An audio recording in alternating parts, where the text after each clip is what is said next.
All right, I guess we're going to go ahead and get started a little bit early. So my name is Jillian Stearns. I'm one of the urology attendings over at the medical center, and I'll be touching base on looking at voiding dysfunction following treatment after gynecologic and urologic malignancy, looking primarily for females, not men. I could talk for a whole other hour about voiding dysfunction following men after treatment of urologic malignancy. Gynecologic would be a little difficult, though.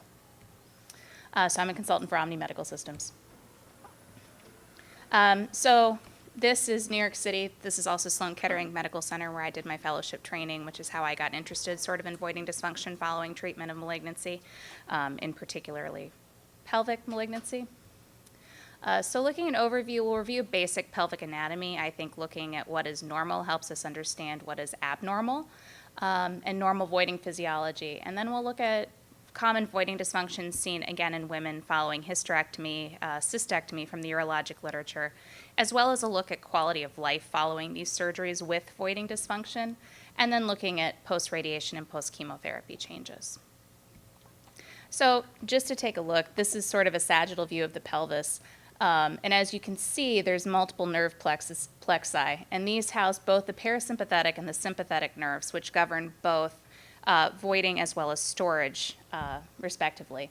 And as you can see, all these sort of run. Here's bladder in the front, there's uterus, and there's rectum. So you can see, even with retraction, if I were to pull the uterus away from the bladder or the rectum away from the uterus, that most likely I would disturb some of these plexi, which can lead to problems with either storage or voiding in and of itself, or, if you're really lucky, both.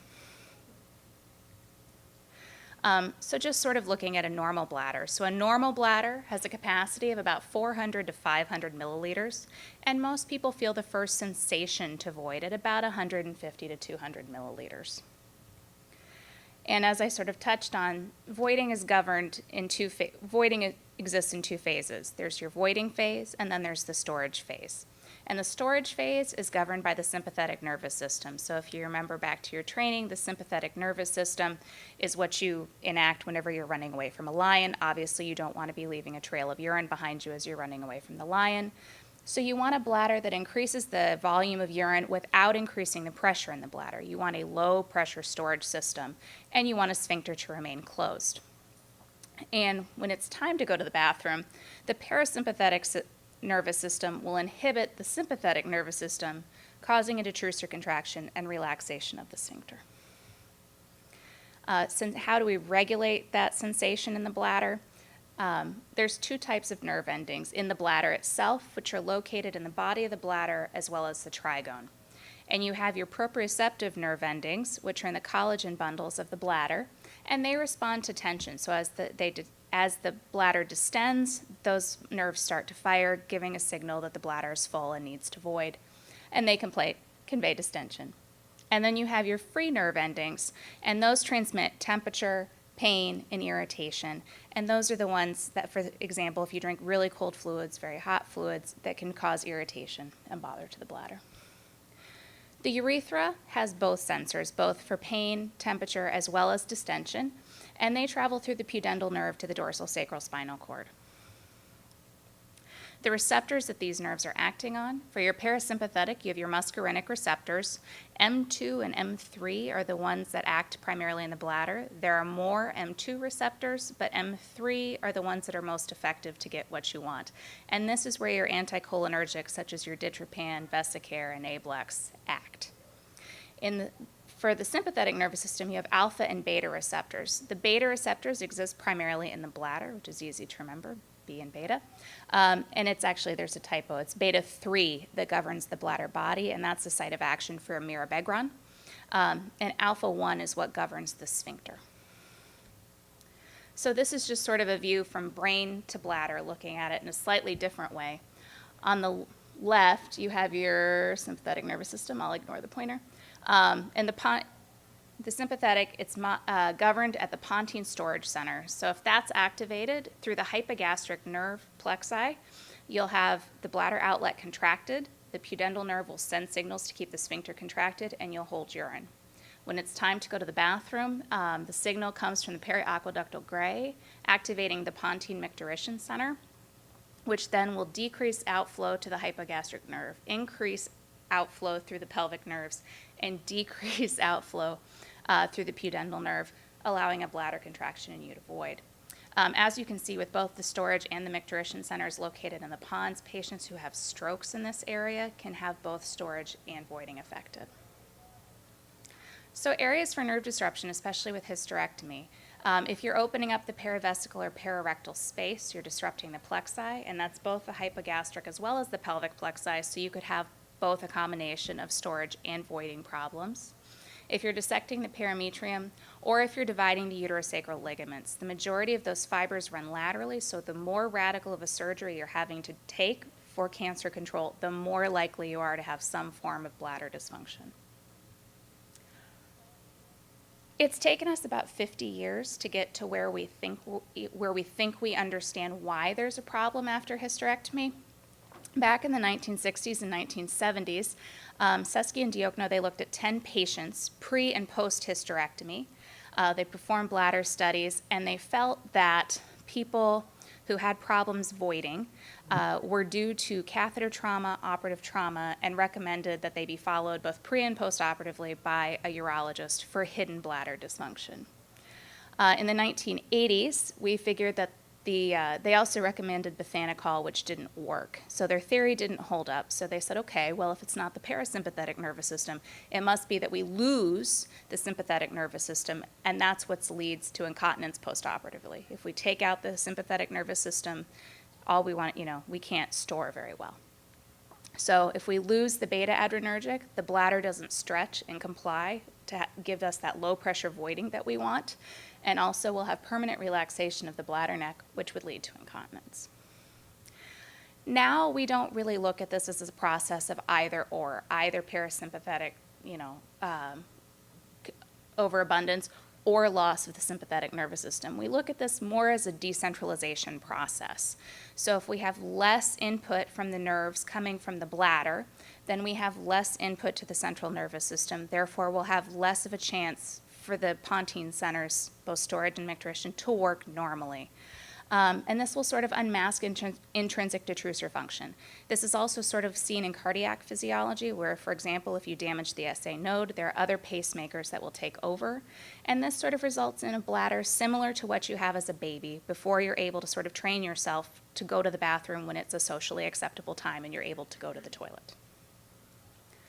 So, looking at some of the studies at just how prevalent this is and what sort of dysfunction we see, Laterza et al. Did a literature review looking at what happens to bladders after radical hysterectomy. And this is primarily open or abdominal radical hysterectomy. And they define lower tract dysfunction as either a decreased or increased capacity, a low bladder compliance, overactivity, stress incontinence, low flow, and high post-void residual or incomplete bladder emptying. And they grouped the topics into early dysfunction and late dysfunction, and the cutoff was 12 months. And so early dysfunction, patients tended to report decreased bladder capacity, detrusor underactivity, or a detrusor that doesn't give an adequate contraction, as well as diminished sensation or an inability to sense that the bladder is full. Late dysfunction, patients reported more of a need to strain abdominally, that they had decreased compliance, they had overactivity, and they were more likely to complain of incontinence. And when they looked at the studies that covered sort of urodynamic or bladder testing results of the patients who underwent a non-nerve sparing radical hysterectomy, meaning we just took whatever tissue we could find, they found that the incidence of dysfunction as seen on urodynamics, so not necessarily as a patient complaint, was 72%, which decreased over a period of 12 months. And they found about a quarter of the patients had decreased compliance, which actually increased over time, which would make sense that over time you'll have increased collagen deposition, scar tissue formation. Mixed incontinence was about another quarter of the patients, and stress incontinence stayed the same at about 40% of patients. And they found, again, decreased compliance and increased volume, both short and long term, remained about the same. And the important thing with this study is looking at, we need to be looking 6 to 12, beyond, sort of the immediate postoperative period. Dysfunction can change over time, so what we need to treat immediately following surgery may change 6, 12, 18 months later. And her same group did a prospective evaluation of all women undergoing radical hysterectomy from 2002 to 2007 to compare an abdominal open approach versus laparoscopic hysterectomy to see if the method of approach would change the incidence of voiding dysfunction. So they identified 54 patients who had done preoperative questionnaires and filled out a repeat at 6 months postoperatively, so still relatively early in the postoperative process. And the patients had no difference between the two groups in preoperative voiding dysfunction or pelvic pain. Both groups had the catheter removed at a mean of 8 days. A similar amount required intermittent catheterization for incomplete emptying postoperatively, and a similar amount required either neoadjuvant chemotherapy or adjuvant radiotherapy. And at 6 months, they found that there was no difference in the time that people needed to catheterize, and that the rates of urinary incontinence were similar in both groups, but the group that had the open surgery was more likely to have urge incontinence and needing to strain to void, as well as stress incontinence, which was increased twofold with both groups, both laparoscopically as well as abdominally. And their theory on this is when you do the procedure either laparoscopically or robotically, you're able to take a thinner margin on your uterus sacral ligaments and therefore preserve more of the nervous tissue and nervous plexi. And looking at post-cystectomy voiding dysfunction, just taking the bladder out in and of itself disrupts the plexi, but after the bladder is removed, we have to create something for the bladder to drain into, whether an incontinent diversion, which I won't talk about because in ileoconduit it's incontinent, therefore the dysfunction is incontinence, but it's controlled. And then in terms of continent diversion, we basically take a piece of bowel and either create a pouch that we can catheterize through, or we do orthotopic diversion or a neobladder, where we form a pouch of bladder and attach it to the native urethra and hope that they're able to void on their own, although they may need to catheterize. And also to touch on sexual dysfunction in this group, especially in post-cystectomy for women, a lot of times we'll take the anterior wall of the vagina as part of the case, and then therefore we'll need to close the vagina somehow, thus shortening the vagina, which can lead to problems with sexual dysfunction following. So initially, orthotopic urinary diversion wasn't even performed in women. We initially thought that if we did a neobladder in women, these women would be rampantly incontinent and therefore would be very unhappy and we'd be better off with a bag. We found actually the opposite is true, and there's about a 30% hypercontinence rate, or an inability to empty the neobladder, requiring catheterization. Some studies are as low as 9%, some studies are as high as 80%. And we think that a lot of this is due to the pouch sort of flops backward during the act of voiding because you're losing sort of the support ligaments.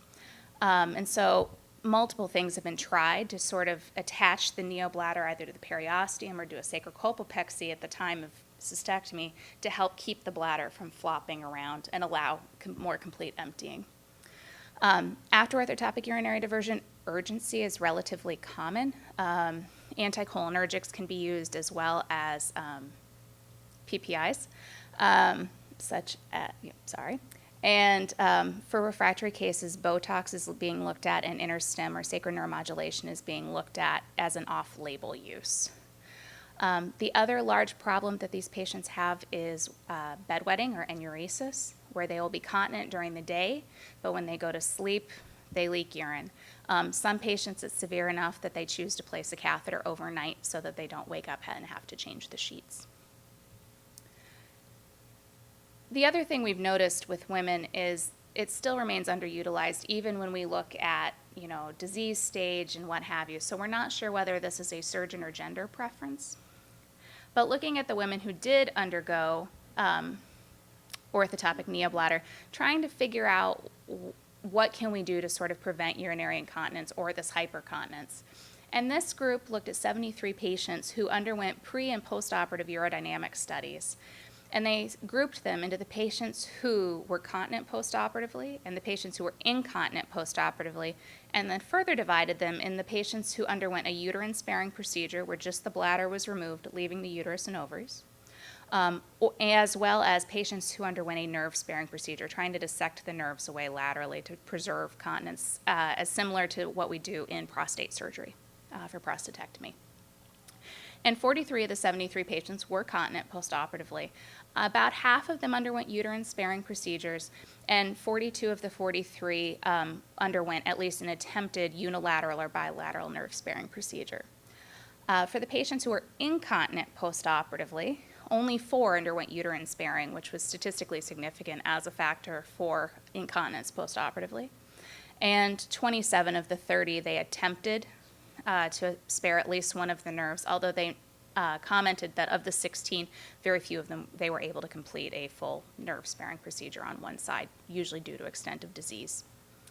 And so they found that continence was also associated with a longer urethral length and increased urethral closing pressure preoperatively. And this is also similar to what we see in men post-prostatectomy. And they felt the nerve and uterus sparing was associated with improved continence outcomes. And likely this is just because you have less disruption of those nerve plexi and you're preserving more of the natural innervation to the pelvis. And then when you look at what the quality of life is, because if I sit there and tell you you may need to require a catheter, you may wet the bed, you may have to irrigate, your sexual function is going to be disturbed, a lot of times people are not happy with that answer. So if you're given the choice, well, I can either give you a bladder that you may have to catheterize and irrigate, or I can give you a bag. The choice is yours. So then the question is, well, then how do these patients do, and are they happy with the choices they make? So Cookson's group out of Vanderbilt looked at patients who'd undergone both an ileoconduit and those who'd undergone an orthotopic neobladder. And they looked at 112 patients, and about 64% of them responded. About a third of them had undergone an ileoconduit, and 2/3 undergone a neobladder. And when they looked at qualified questionnaires for quality of life, they found that emotional and mental well-being was higher in the neobladder group in 2 of 4 of the domains.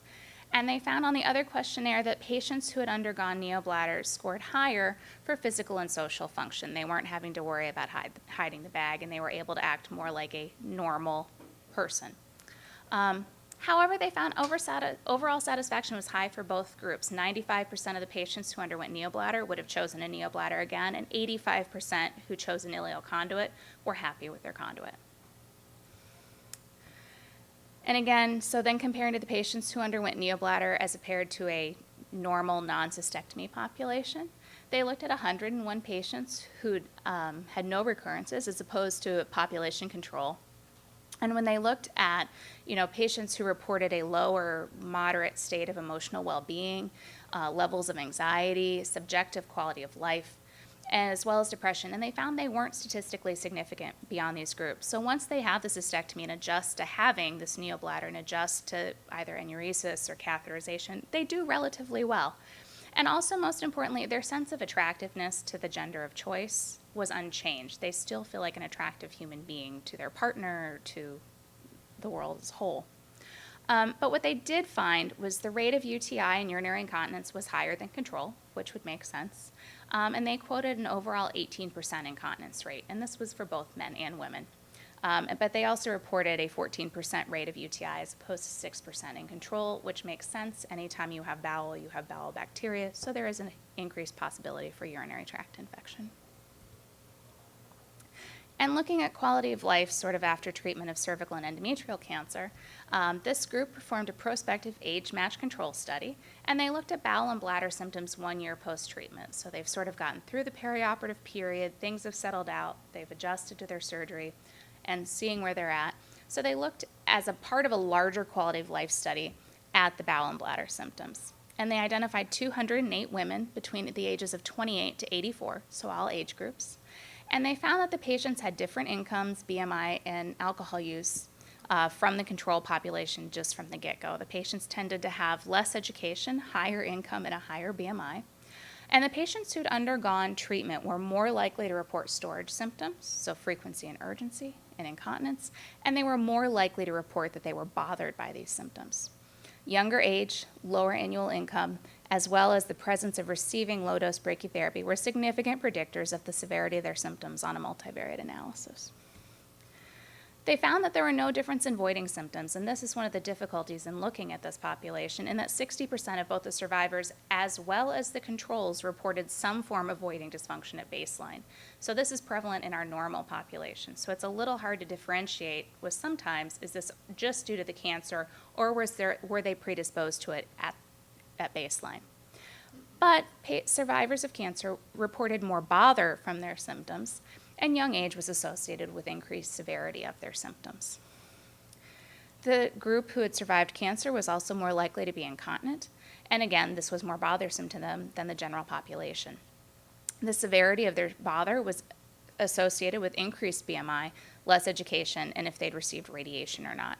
BMI and education were the only factors that remained significant on multivariate analysis, however. And when they looked at pelvic pain sort of as a separate group, they found that this was associated with younger age if they'd been treated for cervical as opposed to endometrial cancer, and again, if they'd received radiotherapy. And when they did multivariate analysis, only cervical cancer remained the significant for presence of voiding dysfunction. But they did not compare this to age-matched controls, so this was more just sort of a separate analysis. And looking further out, so we've looked primarily at 6 to 12 months. How do these patients do sort of the first year afterwards if they remain cancer-free? This is a French study, and they looked at quality of life using validated questionnaires at 5, 10, 15 years down the line. And they identified 173 survivors who survived 15 years post-treatment. 42% had undergone just a radical hysterectomy, and 58 had undergone radical hysterectomy with adjuvant radiotherapy. And they found that the quality of life really wasn't that different between the control and follow-up at 5 and 10 years, but at 15 years, things started to change. Over 5 to 10 years, there was a trend towards worsening of bowel and bladder function with an incontinence rate of about 15%, reporting difficulty emptying about 13%. The good news was sexual and vaginal function improved over time, but surgery associated with either adjuvant radiotherapy or neoadjuvant chemotherapy was associated with a significantly worse quality of life, which the more treatment you have, the more likely you are to have compound effects, so that makes sense too. And then if you were to compare, say, okay, well, we've talked about everything horrible that surgery can do and everything that surgery plus therapy can do. How does that stack up if we say, okay, well, we won't perform surgery, we'll just do chemotherapy and radiation? So this group performed a retrospective review of 70 survivors between 2011 and 2012. And these are patients who are at least 3 years out with no recurrence. They're not undergoing treatment, they're 3 years out. Where are they? They threw out patients who did not complete the complete series of treatments, if they had any history of obstruction, vesicovaginal fistula, or prior bladder surgery before their treatment. They also removed patients who they reported to be uncooperative, but didn't really differentiate what uncooperative meant. The dose of external beam was 54 gray, which was followed by high-dose brachytherapy, and they did urodynamics in addition to the questionnaires. And they looked, and the chemotherapy and radiation group trended towards more advanced disease, which would make sense. Half of both groups reported incontinence, and stress incontinence was the most common type, stress versus urge. Voiding dysfunction was more prevalent in the patients who underwent hysterectomy, but over 2/3 in both groups reported dysfunction. So we're looking at rates of 77 versus 71%, so there really isn't that much of a difference. On urodynamics, again, 2/3 of the patients had dysfunction, and radical hysterectomy was associated with incomplete bladder emptying and decreased bladder pressures, meaning they were unable to generate a contraction when we want them to have higher pressures. And the chemo and radiotherapy reported decreased compliance and capacity. Most likely this is due to fibrosis created by radiation. And when they looked at the questionnaires on the urogenital distress inventory, obstructive and discomfort domains were significantly different in the group that underwent hysterectomy, but there was no significant difference on the other questionnaire, but more importantly, no effect on the quality of life. The authors of this paper suggested that questionnaires really shouldn't be paid attention to because it's all subjective. I would argue that that may be more important, as it's the subjective complaints that are going to bring the patients into the office. Looking at radiotherapy for bladder cancer, so cystectomy remains the gold standard for bladder cancer for patients with more advanced disease or who are adamant about saving their bladder. Radiotherapy, chemotherapy with an aggressive resection is performed.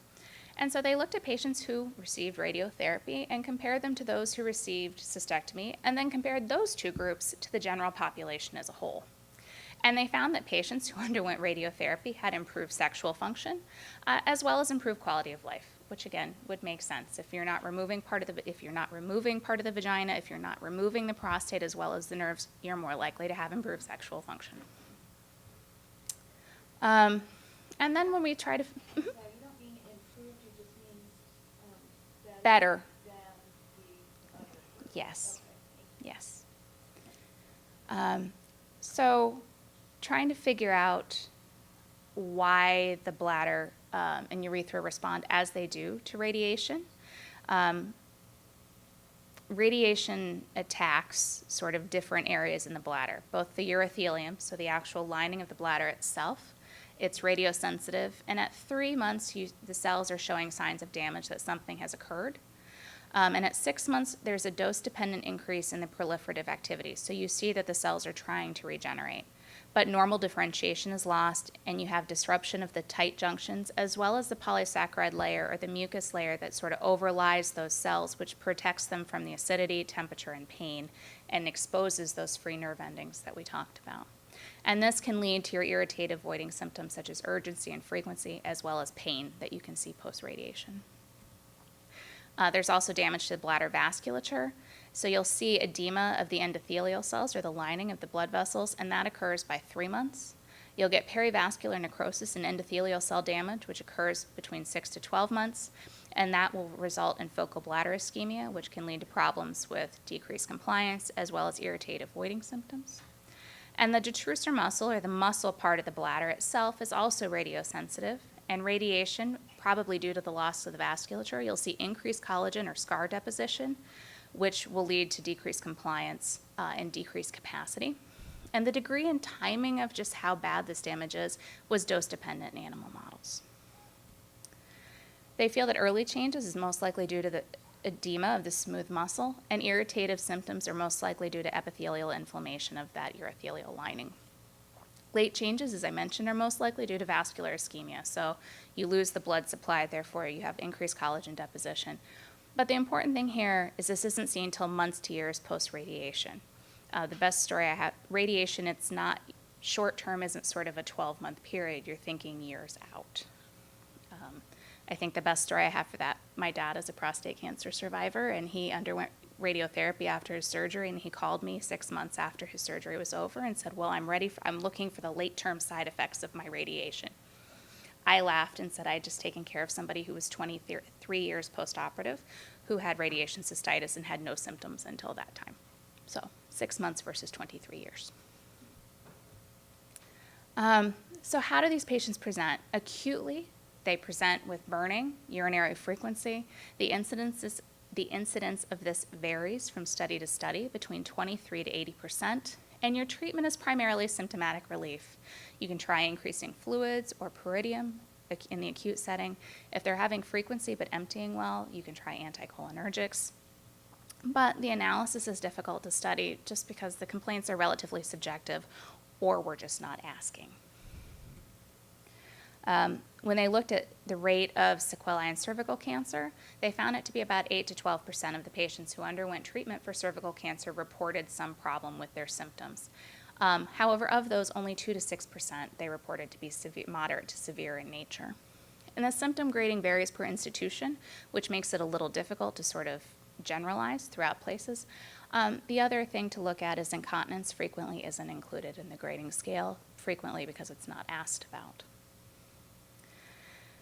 And this is an old study from 1983, but it gives us an idea of sort of the late urologic complications of what can happen after patients receive radiotherapy for gynecologic cancer. They looked at 10,000 patients between 1972 and 1993. All of them received the same dose from the same department, and the indications for radiotherapy was an advanced disease or increased age. So this is different than the earlier populations, which sort of looked at all comers. We're already dealing with a slightly more advanced group. And of those 10,000 patients, only 133 developed complications with the urinary symptoms. Half had already undergone surgery, so this is a somewhat polluted group. And the diagnosis that they had radiation cystitis, development of vesicovaginal fistula, or ureteral stenosis. And the ways that they treated this, they recommended injection of orgotine into the bladder wall. When I read this article, I didn't know what that was, and the reason is when they injected it, it caused anaphylaxis in 5 of the 6 patients, and therefore it was discontinued. For the patients who developed vesicovaginal fistula, they recommended urinary diversion for all. Iliac artery occlusion for patients with refractory radiation cystitis. Formalin installations, which at the institution in Germany that this was done, they stopped because of hepatic failure in 3 patients, although this is still commonly performed. And if the patient developed ureteral stenosis, they recommended just undergoing flat-out nephrectomy. Of those 10,000 patients, 450 were identified to have a secondary malignancy. 44.6% were diagnosed prior to the radiotherapy, so I don't think we can blame the radiation oncologist. 26.3, again, were identified during radiotherapy, also unlikely to be due to radiation oncology. But 29.1% were diagnosed after radiotherapy, the majority of which were urothelial in origin, and there was a mortality rate of 23% in those patients. So it's a small number, but if it happened, it wasn't a good thing. And when we look at just chemotherapy voiding dysfunction following hysterectomy or following bladder cancer, we really don't have any data on the direct effects outside of cyclophosphamide, which tends not to be used in either of these populations except sort of as experimental protocols. And also it's usually given in conjunction with radiotherapy, so the data itself is somewhat muddled. And then knowing all of this, why are so many of these patients suffering and not receiving treatment? And there's multiple reasons.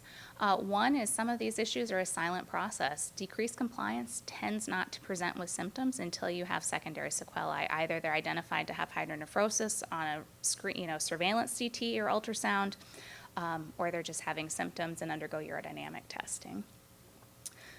Also, if we're looking at timing, if these patients are sort of immediately postoperatively, a lot of times we just tell the patients to keep waiting and things will sort of even out. If you're looking at what their symptoms are a month out versus 12 months out, they tend to change.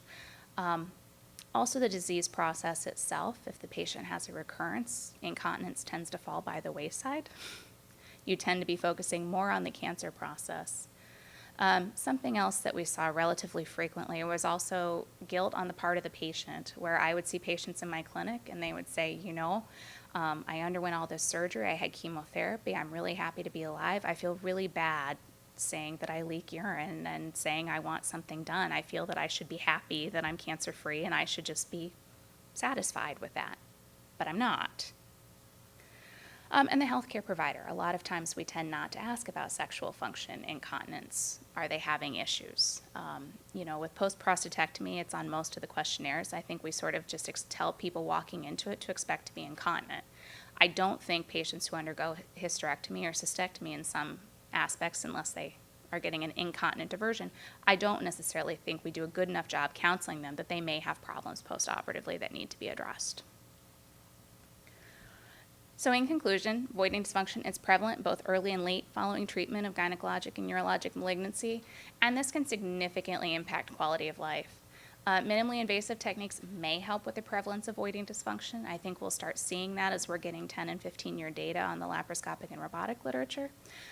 But we need large cohort prospective studies. Most of these studies, as you saw, were 75 to 100 patients and relatively short follow-up, about 12 months, some of them less than that.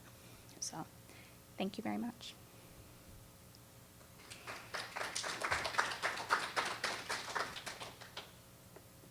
Any questions? No question, but I have a comment. I agree. The counseling about prospective urinary problems, post-hysterectomy or pre-hysterectomy, basically was non-existent when I had mine in 1988. And I was like terrified. I was 38 years old, and I was terrified. Mm-hmm. And I think that's hard because I think anytime you counsel a patient for large amounts of, for surgery, there's this large laundry list that you go through. For example, with cystectomy, there's a complication rate of 50% from the get-go. And that's everything from wound infection where I remove a staple to death. And I think even if I do mention incontinence, I think that sort of flies by the wayside. And when it happens, you're sort of surprised. I was there. But I think it's a big deal when it happens. So Dr. String, in some of those studies, you talked about chemo versus surgery, but it doesn't mention survival. So, how does that play out if you're not having surgery? I'm imagining that you have less of a survival rate, even though you may have less incontinence. Well, so for bladder cancer, survival is much less cystectomy versus chemoradiation.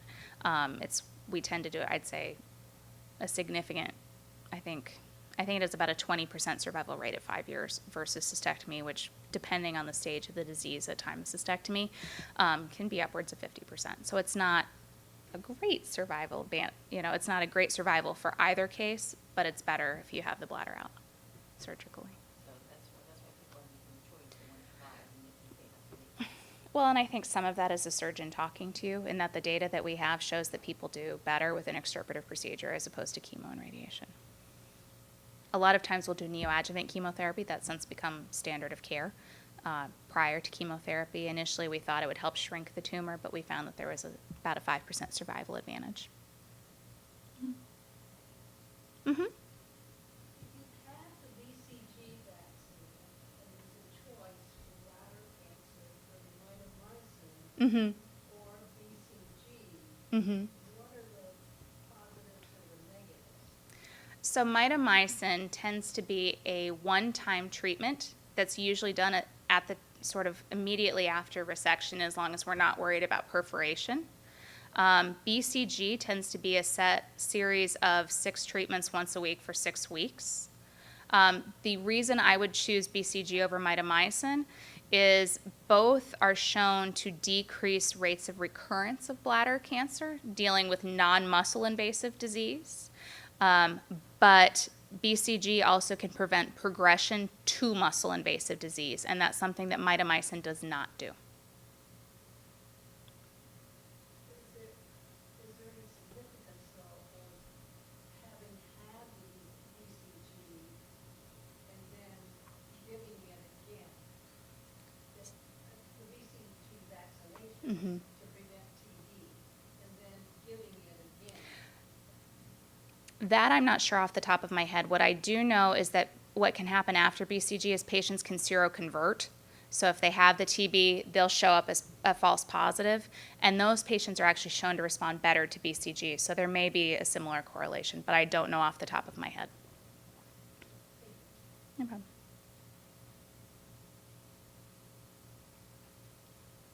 All right. Thank you.